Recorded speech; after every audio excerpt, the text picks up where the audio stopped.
ഇന്നത്തെ കുക്കിംഗ് വീഡിയോയിൽ ഒരു ടോസ്റ്റും ചിക്കൻ സ്റ്റീക്കും പിന്നെ വെജ് സ്റ്റിർ ഫ്രൈയുമാണ് എങ്ങനെ ഉണ്ടാക്കുന്നത് നമുക്ക് നോക്കാം. ഒരു പാനിൽ ബട്ടർ ആഡ് ചെയ്യുക. എനിക്ക് ബട്ടർ ഭയങ്കര ഇഷ്ടമായതുകൊണ്ടാണ് ഞാൻ ഇത്ര ആഡ് ചെയ്യുന്നത്. നിങ്ങളുടെ ഇഷ്ടത്തിനനുസരിച്ച് ആഡ് ചെയ്യുക. ബട്ടർ തന്നെ വേണം കേട്ടോ. പിന്നെ ഇതിലോട്ട് കുറച്ച് ഒരു 3-4 ക്ലോവ്സ് ഗാർലിക് ആഡ് ചെയ്യുക. ജിഞ്ചറൊന്നും ആഡ് ചെയ്യരുത്. ഈ ഗാർലിക്കിൻ്റെ റിച്ച് ഫീലാണ് നമുക്ക് ഈ ഒരു വെജ് സ്റ്റിർ ഫ്രൈയിലോട്ട് കിട്ടാൻ വേണ്ടിയിട്ട്. നമുക്ക് ആവശ്യത്തിനുള്ള നിങ്ങൾക്കിഷ്ടമുള്ള വെജീസ് എല്ലാം നമുക്കിതിൽ എടുക്കാം. ഞാനിപ്പോൾ എടുത്തേക്കുന്നത് എൻ്റെ കയ്യിലുണ്ടായിരുന്ന ബ്രോക്കലി, ക്യാപ്സിക്കം, പിന്നെ ക്യാരറ്റ്, ഒനിയനൊക്കെയാണ്. നിങ്ങൾക്ക് പല കളറിലൊക്കെ ക്യാപ്സിക്കം എടുക്കാൻ പറ്റുമെങ്കിൽ നല്ല കളർഫുള്ളായിട്ടിരിക്കും. അതിലോട്ട് ഞാൻ സോൾട്ടും പെപ്പർ പൗഡറും ആഡ് ചെയ്യുന്നുണ്ട്. പിന്നെ ഡാർക്ക് സോയ സോസും ആഡ് ചെയ്യുന്നുണ്ട്. പിന്നെ ഇതിൽ സ്പെഷ്യലായിട്ട് ആഡ് ചെയ്യുന്നത് എന്നാന്ന് വെച്ചാൽ വിനിഗറാണ്, വൈറ്റ് വിനിഗർ. വേറെ ഒന്നും ഇതിൽ ആഡ് ചെയ്യേണ്ട കാര്യമില്ല.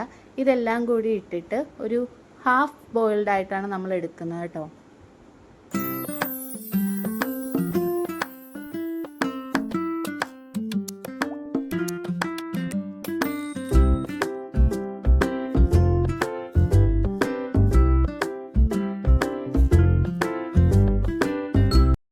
ഈ ഒരു പരിവാകുമ്പോൾ നമുക്ക് എടുക്കാം. ഇത് ഹാഫ് കുക്ക്ഡ് ആയിട്ടുണ്ട്.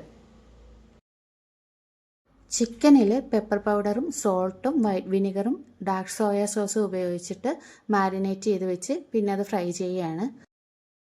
ബ്രെഡിൽ ഗീയോ ബട്ടറോ ഉപയോഗിച്ച് രണ്ട് സൈഡും നന്നായിട്ട് ടോസ്റ്റ് ചെയ്ത് എടുക്കുക. ഇതാണ് എൻ്റെ ഫൈനൽ പാർട്ട്. ഇതാണ് എൻ്റെ ഫൈനൽ ലുക്ക്. എല്ലാവരും ഒന്ന് ട്രൈ ചെയ്ത് നോക്കണേ.